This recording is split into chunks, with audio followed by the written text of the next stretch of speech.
I'm about to give you an inside baseball story about me. It'll help explain what happened with Liz Cheney. Also, AOC, caught in a lie, but that's what communists do. All that's coming up right now on I'm Right.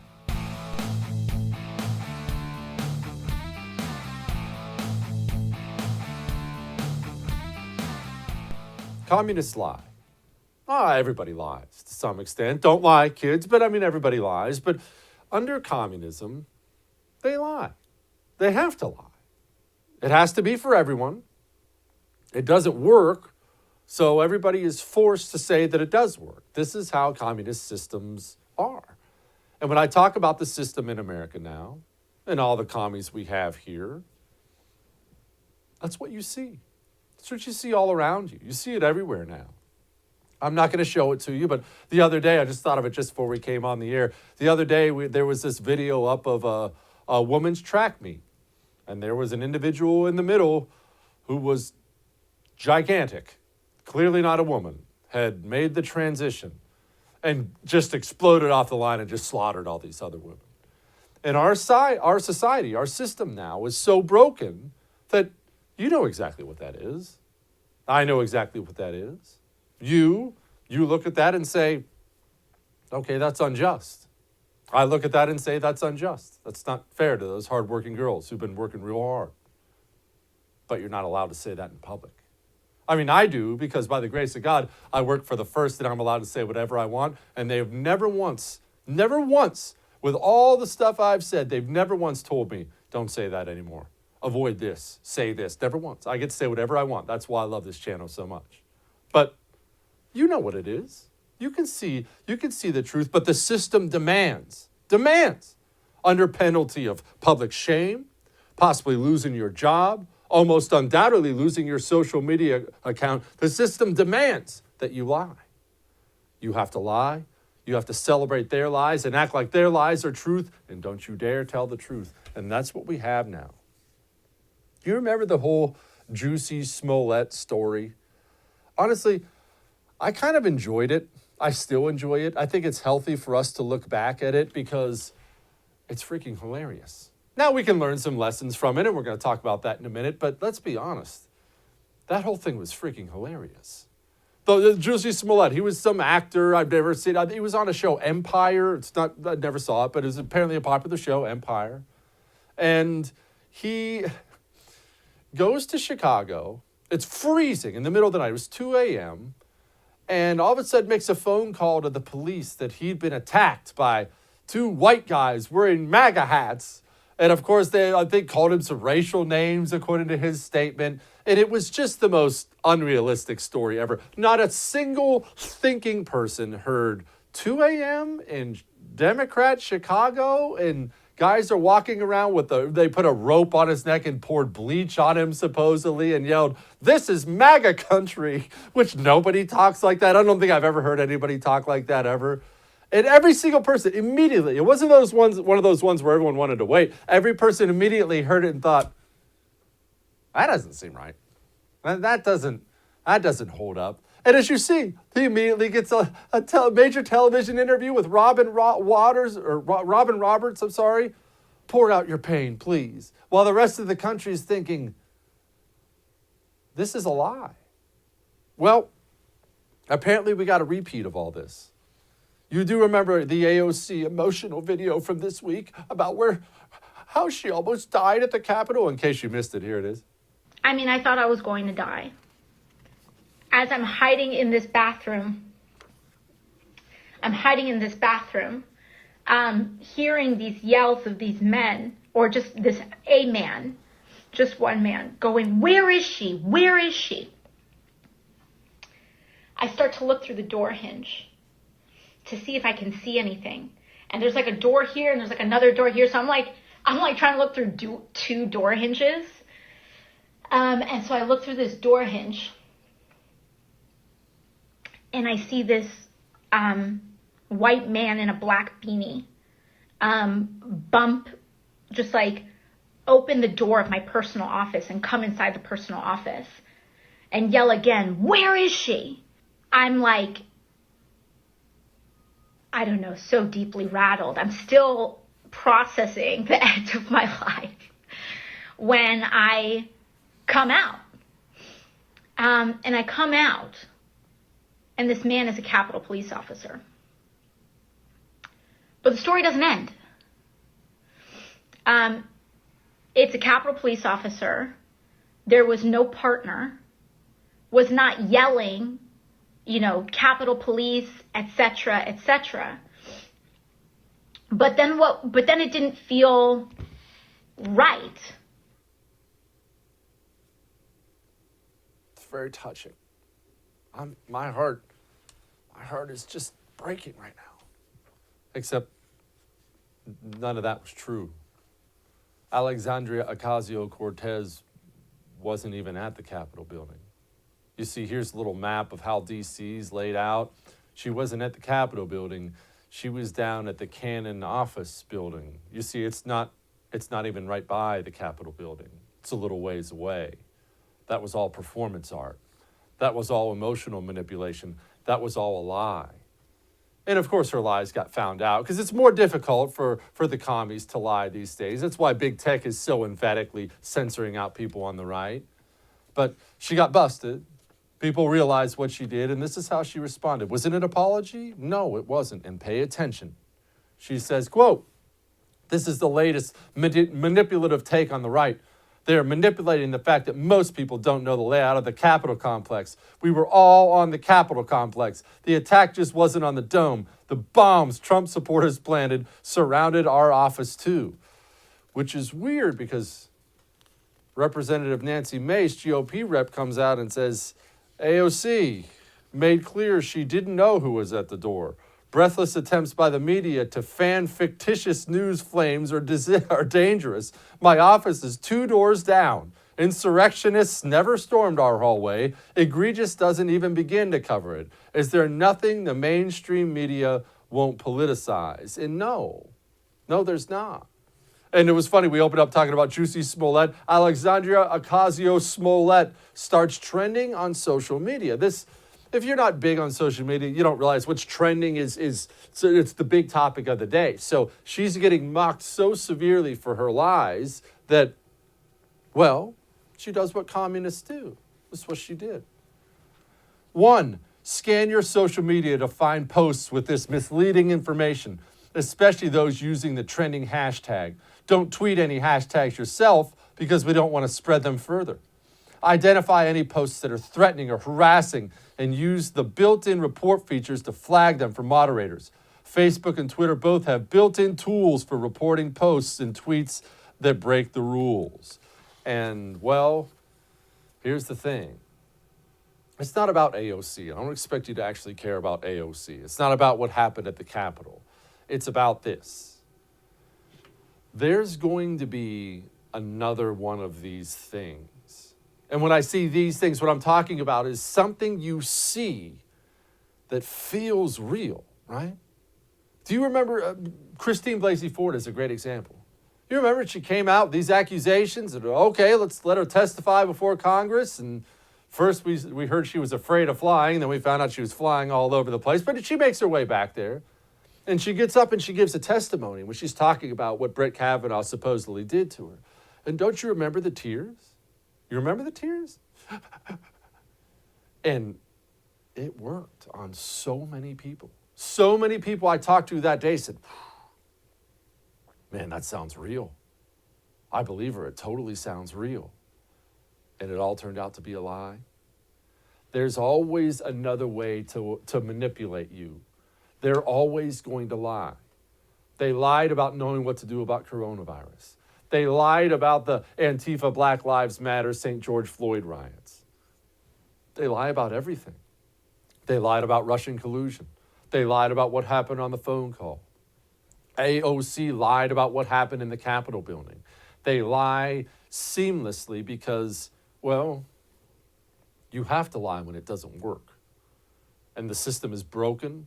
It's hopelessly corrupt, rotted out and broken, and they're going to continue to lie. I didn't say all this to blast AOC, although that's good fun too. I said all this to prepare you and myself for the next shiny object, because there's going to be a next shiny object that has you questioning yourself, has you questioning the future. I don't know what's real. This seems like it must be real. All my friends on Facebook say it's real, and the news is saying it, and all these actors are saying, everyone's saying the same thing. Even half the pundits on the right are saying the same thing.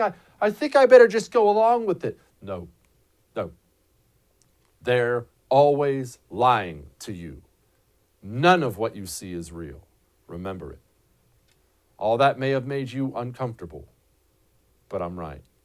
Now, what else should make you uncomfortable is cybercrime. And they are so advanced these days. Do you know how long it took them to hack into my home title? Your home title's online, just like mine was. You know how long it took them? Found this out? Less than 10 minutes. Home title theft is devastating for the person it happens to, but it's not difficult for them. That's what's so shocking. It's easy. It's a walk in the park for them. And your only defense against it is home title lock. They will detect any tampering and shut it down immediately. And it's so easy. Go to HometitleLock.com and sign up. While you're there, you can have 30 free days of protection if you use the promo code RADIO. HometitleLock.com, promo code RADIO. We'll be back.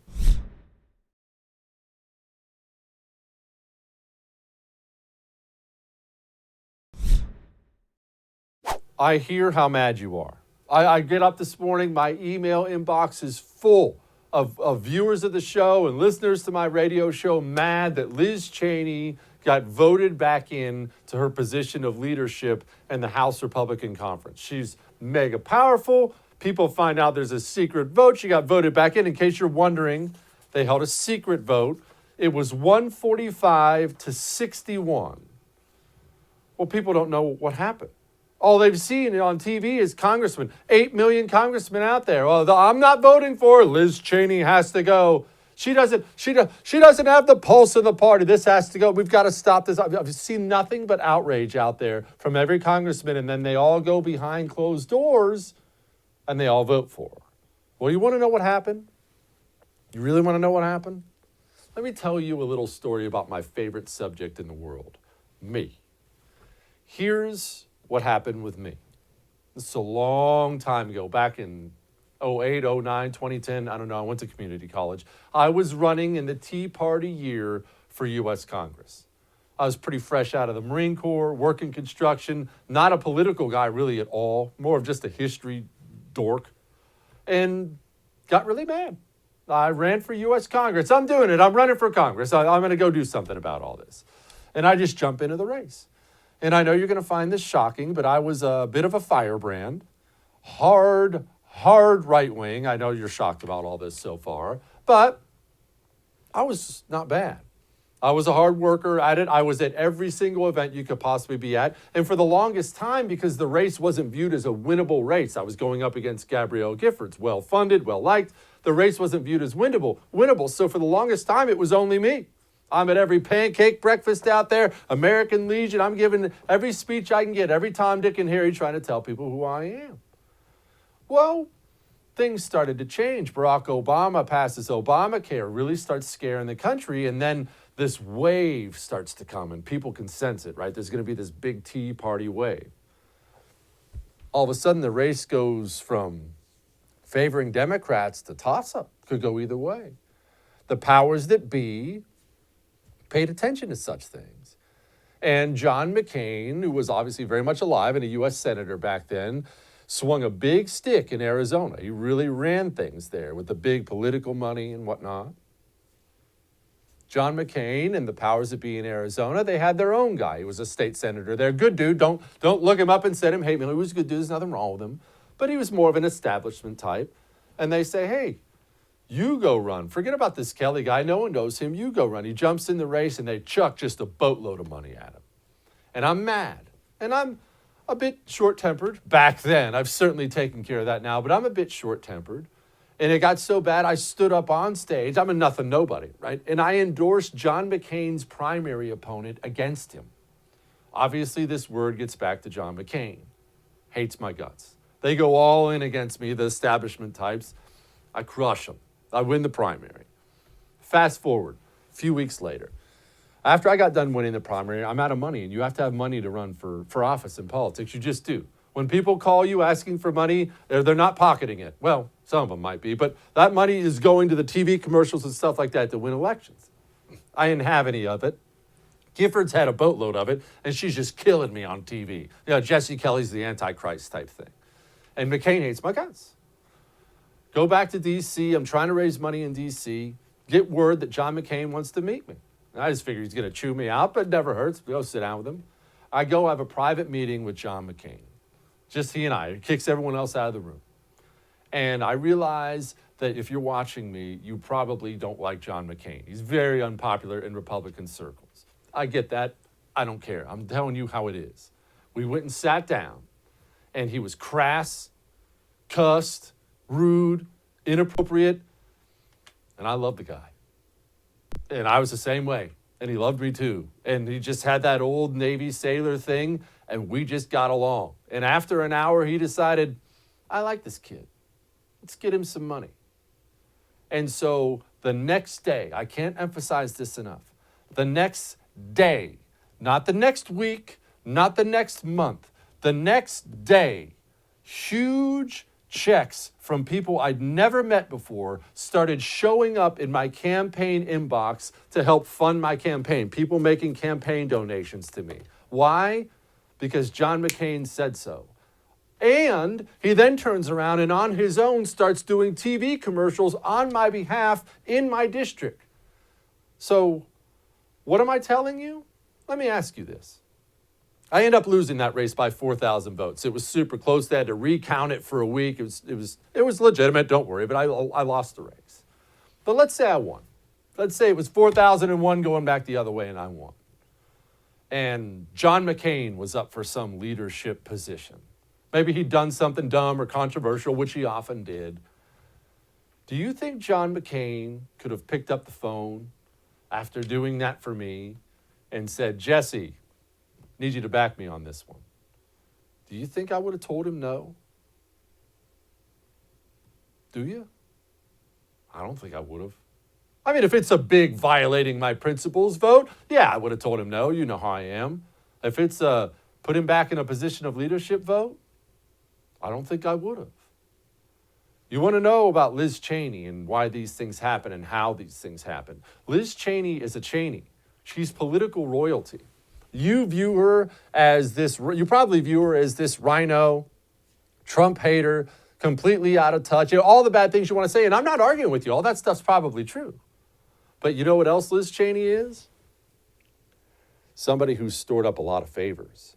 That's who Liz Cheney is. You don't get to be the head of the House Republican Conference by just, giving a fancy speech somewhere, by doing this, doing that. You get to be the head of that by doing a lot of favors for the other people, for the other members, the other Republican members in the United States House of Representatives. That's how that works. A long time ago, or maybe last year, Congressman Bill in Jerkwater, wherever, is in a tough re-election campaign, and the Democrats killing him on TV, and he's out of money. And guess who came swooping in? Liz Cheney with their PAC money and everything else. And, well, he feels like he owes her now. And that's how politics works. And I'm not defending it. I'm not trying to defend myself for what I just told you I probably would have done. I'm certainly not defending Liz Cheney. I'm not defending a secret chicken house vote where nobody has to own up to their vote. I'm not defending any of it. I'm not. It's a gross system. It's ugly. But I'm here to tell you, that's politics, baby. That's how it works. How's that for making you uncomfortable? Now, here's the good news. You can get good people into office. They do exist. People like you, they exist out there and they want to run for office. And I don't expect you to track all of them down and figure out who to back. And that's too much. But Mammoth Nation will do that for you. You go become a member of Mammoth Nation. They'll do that for you. They'll track down these people for you, which is all good, right? If that was all they did, that'd be enough, wouldn't it? Save this place. But there's actually more. When you become a member of Mammoth Nation, you get discounts all over the place. shopping, hotels, telehealth. The laundry list of things is way too long. But you save money while funding the right people running for office. Go to mammothnation.com/Jussie. That's mammothnation.com/Jussie. We'll be back.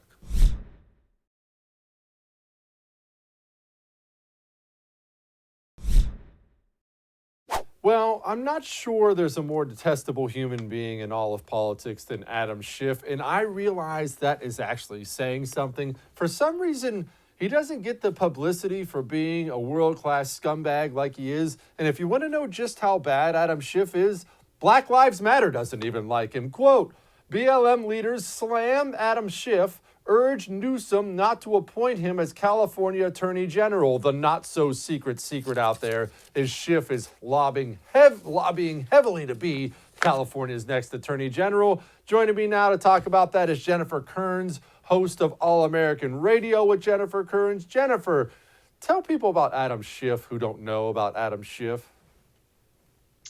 Well, look, Adam Schiff barely won his first race into Congress, and he's not even that popular in his own district in Los Angeles. But here he is in his own little Adam Schiff sniveling way, trying to get a new job, even though he just got reelected to the job he already has, right? And look, I don't think this is going to go very well, and here's why. Gavin Newsom, a new poll was out this week, showing that Gavin Newsom has some polling problems of his own. He has fallen about 20 points in his own approval rating just since September, falling to below 40%. And here's the other shocking news. Gavin Newsom has about nearly 40% of Californians who today would vote to recall him, and the recall isn't even officially on the ballot yet. So bad news. Gavin Newsom's got a lot of problems. Adam Schiff as Attorney General is not going to be one he adds to his ledger anytime soon. Okay, you know what? I want to talk about Newsom for a second because I feel like a lot of people don't understand exactly what's happening in California. They hate Gavin Newsom instinctively, even people who aren't from California, but they don't understand what this recall thing's all about. Can you explain? Sure. Well, look, the rumblings really started a few months back when, most business owners in California were finding themselves still working from home. Most restaurant owners who've spent their entire lives serving the California communities they live in found themselves not able to open, not able to have indoor dining, not even able to have, on a sunny day when it's 80 degrees outside, any capacity on their outdoor patios, which is just ridiculous. And that was all thanks to Gavin Newsom. You add on top of that, Jussie, the completely botched vaccine distribution that's going on in the state of California. It's even worse than what's going on with Bill de Blasio and Governor Cuomo in New York. And that's been largely because Gavin Newsom's public Department of Health had no plan in place really to distribute this. Remember that all last year during the presidential campaign, all Gavin Newsom said was that vaccines were going to be the magic key to getting California reopened again if we could just get those vaccines. Well, it turns out it's pretty easy to throw rocks during a presidential campaign. It's actually hard to do the work. Governing is hard, and that's something that Gavin Newsom has found out. So all of this is feeding into these polls this week. And by the way, these were not conservative polls. These were polls out of Berkeley, California. You know it's a lonely time when you're a liberal Democrat governor and even your friends in Berkeley aren't with you. This is from UC Berkeley, the public institute there, and also the PPIC, the Public Polling Institute of California, based in Sacramento, also a fairly liberal group, both showing he's just getting slaughtered in his approval ratings. Jennifer, what does that mean, botch the rollout? What is it, people don't know where to get them. They all went to the wrong area. How do you botch a rollout? What did he do? Well, look, the Department of Health and Human Services in Washington, D.C., as we saw with the Operation Warp Speed, actually had a program that gets those vaccines out, but they have to give them to the states. They can't give them directly to CVS and Walgreens. They have to go through each state's public Department of Health. And apparently there was no plan at the state level, really, no organized plan to get those distributed. So you have people in New York and people in California calling their local CVS saying, where can I get these? And the CVS is saying, we only have X number of supplies. The latest statistic on how many vaccines were still on the shelf in California, it was around 65%. I mean, that is just shameful that we have live vaccines waiting to go out to people. And I'm planning on not getting one. I'm not a big vaccine person, but my parents did. But for people who want them, that is really tragic that 65% of the stockpile of the vaccines are still sitting on shelves, in the public Department of Health or in some warehouse in California. Jennifer, explain to me which direction the GOP should go going forward. It seems like right now this is more than just the post-election, squabbling between members of the party. It seems like the party is having a real identity crisis right now. What say Jennifer Kearns? Well, look, I a year ago thought of the name All American for my radio show for a couple of reasons, but I'm focused on solutions that help all Americans. And look, I look at what's going on today with the critiques of Marjorie Taylor Greene, and Mitch McConnell's fighting with her, and the Kevin McCarthy is clearly doing the Lord's work there. Kevin McCarthy having to run interference on all of this stuff. Look, there's one reason the Democrats are doing this. This is their opening salvo for the 2022 midterms, is to make Republicans look like they're crazy and to get Republicans fighting amongst themselves so that you completely forget about the 50 executive orders that Joe Biden signed in his first 10 days in office. And you completely forget about all of the liberal progressive policy proposals that are getting ready to come out by Chuck Schumer and Nancy Pelosi. And I hate to see Republicans lose. I really do. But I see them playing right into Nancy Pelosi's trap here. Instead of talking about the liberal and progressive polls that are about to destroy America, they're talking about Marjorie Taylor Greene. Instead, Jussie, we should be talking about the fact that Joe Biden, with his nearly 50 executive orders, is on pace to eclipse FDR in his terrible New Deal packages and all of the things that FDR did, just as Joe Biden is signing now. FDR aimed to end the Great Depression with these big government plans, these social engineering plans. Economists now find, after 40 years of studying those policies and executive orders, that it actually prolonged the pain of the Great Depression, that it actually hurt minorities. And I predict the same thing will happen as Joe Biden claims he's trying to get us out of this post-COVID recession and into a better economy. I think we're going to see the same results that we had with FDR. Jennifer, why can't Republicans figure out they need to stop letting the left choose the narrative? I mean, you just brought it up. They chase whatever shiny object the system puts up for them to chase instead of talking about exactly what they want to talk about. What is it with this feeling like you have to answer the question asked? I don't understand this thinking at all. Yeah, you're spot on, Jussie. I mean, this is what we call message discipline. I've been a press secretary for over 15 years. And this is the stuff that I just drumbeat into my candidates and clients' heads is don't take the bait. If the message that's coming out each day is different than the message you're going over in your planning meeting and your press meeting, there's a problem. And you should never engage and discuss those issues with the press or with the Democrats or even in your own party if it's not part of where you want to go. And so I look at the RNC here. I'm going to critique the RNC. Think about this. Ronna McDaniel just got reelected to a post after losing the White House, the U.S. House, and the U.S. Senate. The tone starts at the top for the party. We haven't heard much from Ronna over these last few days. The only person we're really hearing from is the guy doing all the work, shuttling down to do shuttle diplomacy at Mar-a-Lago, shuttling over to help Marjorie Taylor Greene in his own caucus. And that's Kevin McCarthy. But Kevin needs some help there. We need some good, strong message discipline in the Republican Party. Okay, well, I think a lot of people think of the National Republican Party, and even though they're upset with it, they at least think it's probably a big operation full of smart people. Is that not the case? Well, no. I mean, I always say, the Peter Principle is alive and well in the RNC building in Washington, D.C. I've been in there several times, and, it's sort of a, well, don't rock the boat, let's just do it this way kind of thing where, friends of people in power in that building are usually the ones that get the contracts instead of the people who are best for the job. Look, you need to look across the aisle at the Democratic Party. They might not all get along, but they are always on the same page. They are always singing off the same song sheet.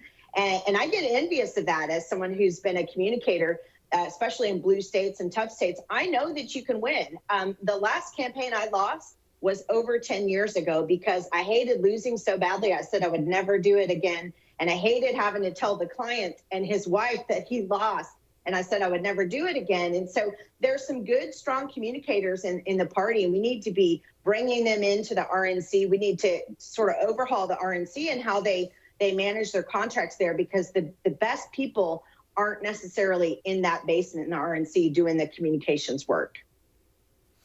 Jennifer Kearns, thank you so much, ma'am. I appreciate you. Thanks, Jussie. Got to start having better people, hiring better people, firing the bad people. Look, let's be honest. That's part of what hurt Trump. Hiring some really bad people and not firing near enough. It is time to clean things out. What is that saying? The definition of insanity is doing the same thing over and over again and expecting different results. What are we doing? It's time to switch things up. All right, we'll be back. The thing about the Republican Party is it's exactly the same as the Democrat Party, exactly the same as really any entity in the world. Your football team, your business. When you're winning, when things are going well, everybody gets along. It's all kisses and hugs and champagne and let's go out to Red Lobster tonight. And when you're losing, it's a bunch of backstabbing and infighting, and that's just the way it goes. And after you take a couple election losses on the chin like the Republican Party has, there's going to be some fighting. Kevin McCarthy, to his credit, appears to be trying to hold it all together. Had this to say, quote, "This Republican Party is a very big tent. Everyone's invited in, and you look at the last election, we continue to grow, and in 2 years, we'll be in the majority." Well, we thought it's probably best to talk to a man who's been in that Republican Party in the House of Representatives, Dean of Business at Liberty University, Dave Bratt. Congressman, what say you about Kevin McCarthy and the big tent and all the squabbling? Well, that statement is not sufficient in any way, shape, or form. That in 2 years, if you hold a big tent together, unified around what, we don't know yet, and we'll have the majority. Well, we had the majority back when I was in there. We had the House and the Senate and the presidency, and we totally botched it because we don't listen to what the American people want. Instead of repealing Obamacare and socialized health care, we did a Medicare entitlement bill in its place and called it a health care reform. Right now, we've had riots in the streets for a year. Nothing to see there. I haven't heard any message. China's still our number one strategic threat. Nothing to report there. We had a crazy election. Appears we're not going to investigate or give the base any closure on that front. And so I'd love to know what he thinks we're aiming at, right? I mean, just to have a majority again. We didn't get a health care reform. We did tax cuts, and that's it. And then we set President Trump up for failure by not following his lead on a number of initiatives he had, which were very popular with the American people. So just to have a majority for majority's sake, been there, done that. And I was on a high for the first couple of years when I thought we were going to get things done. And then the Republican group, right, they just can never put an action plan together that represents the will of the American people and put it on paper. Why? That's what you got to do. Why can't they ever get it done? Because I know somebody like you. I know you. I know you're in there pushing for the things people want. So I know that you I mean, Lord willing, you were not the only one. The country wanted it. The base certainly wanted it. You wanted it. What's the wall you're running up against? Is it cowardice? Is it stupidity? What is it? Yeah, well, they got to give them a little due. It is hard to get a majority, and there's huge variation. So it's hard to unify around a platform, right? Like immigration. I mean, it doesn't seem like it's that hard to message on this. versus Biden's proposal, right? And then the COVID stuff and the shutdowns and the schools, the way the Democrats just are blowing up the deficit like crazy. It doesn't seem to me like these are high hurdles to message on, and yet there's nothing. There's no messaging, and so and the Senate's the same way. What are they doing? And so it's always money. There's special interests.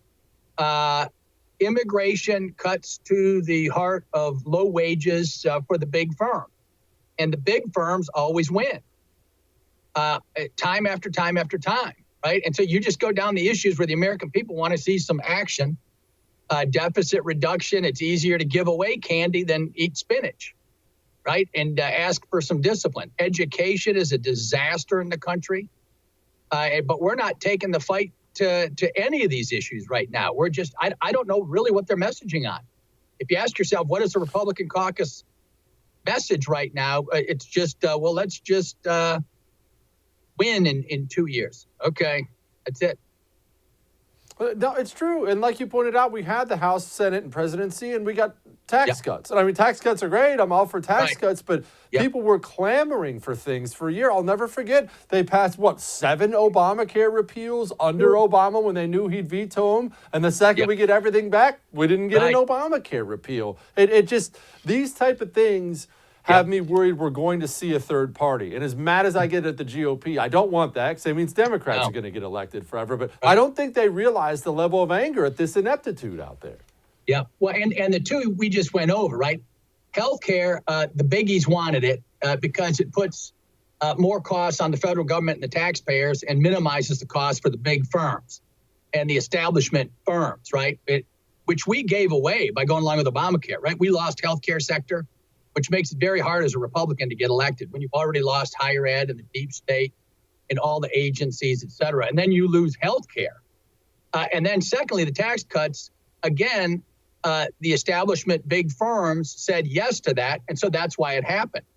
But anything that opposes the will of the big swamp firms and big data and et cetera, all the way down the pike, anything that benefits the small guy, you'll never see legislation there, right? And it's just amazing. H.R. 1, by the way, make sure you pay attention to that bill when you report, right? They're federalizing all state election law is in the Constitution, powers given to the state.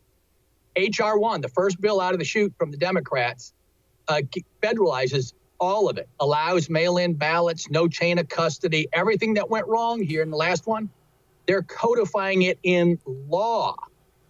And where's our guys? What they're not saying a word, because if you mention anything about those fraudulent pieces, you do get silenced. I mean, I was there. I felt the pain. It's pain. But it's do your job, folks. This is our country on the line right now in a big way. Do you see, I've been telling people this, but I don't want to speak out of turn. I've been telling people that Joe Biden's 4 years or 4 months or whatever it's going to be before we have Kamala in there, it's going to be worse than Obama's 8. Not necessarily because he's worse, just because the left is so much more desperate and aggressive and frankly in a better position of power than they were under Obama. Yeah, no, it's amazing. They've turned toward the just straight up Marxist seize power thesis. Everything they're doing from H.R. 1 is not about enhancing your welfare at home, right? About making your life better. It's about enhancing their power. Just go bill after bill after bill. And you'll see they are maximizing their power and they're threatening and daring you to challenge them. And if you do, you will pay the price now. That's how they're fighting. And then we got the Cub Scouts on our side, right? Okay, we're going to follow the rule of law and we're going to do tax cuts. And okay, yeah. H.R. 1. That's not. They're taking real estate. It's not going to pass, though, right? I mean, that is such a radical thing. You don't think this actually has a chance to pass? They don't have majorities like that in the House.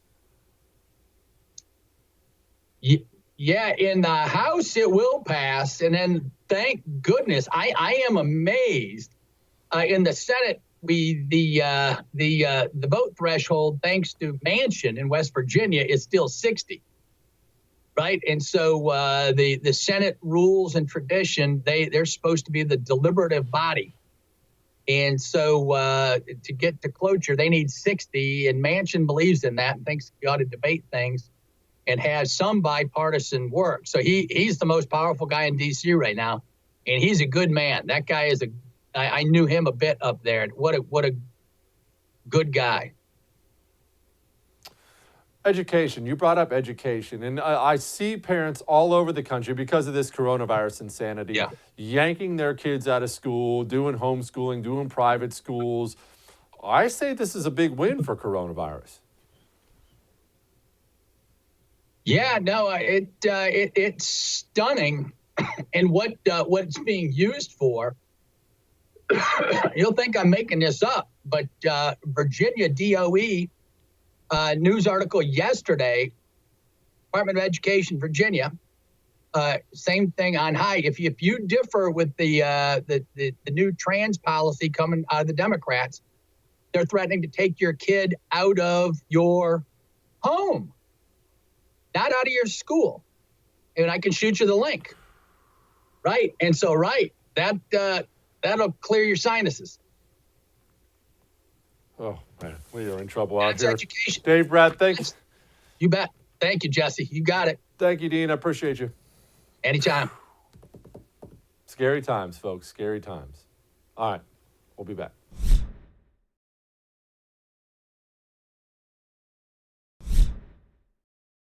We talk a lot about the system, right? Being way too in it.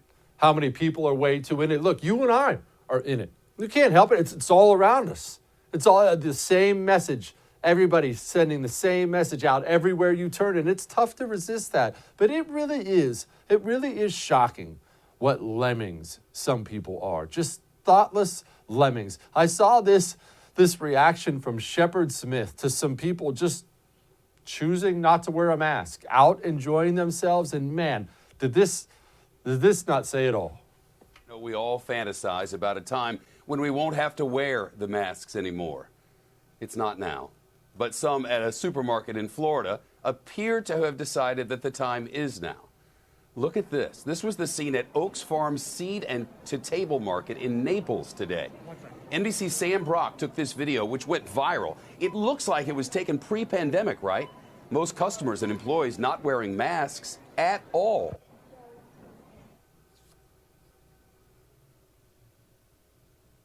The store's policy includes mask exemption guidelines. The sign says if you have a medical condition that you don't have to wear a mask, and nobody inside will ask about medical conditions, so masks are not enforced. The owner told Sam Brock this when questioned about the policy. Is your position then about medical exemptions, or is it about the fact that you don't think masks work and that the virus is not a real thing? I know that the masks don't work, and I know that the virus has not killed 400,000 people in this country. That's total hogwash. Florida does not have a mask mandate, but masks do work. The science is crystal clear. In July, the CDC director said the United States could get COVID under control in 4 to 8 weeks if we would only all wear masks. The science is crystal clear. Masks work. Did you hear that owner of that store? He had an independent thought. He disagreed with what the system said. Burn the witch. It's crazy what has happened in this country. All right, I'll see you tomorrow.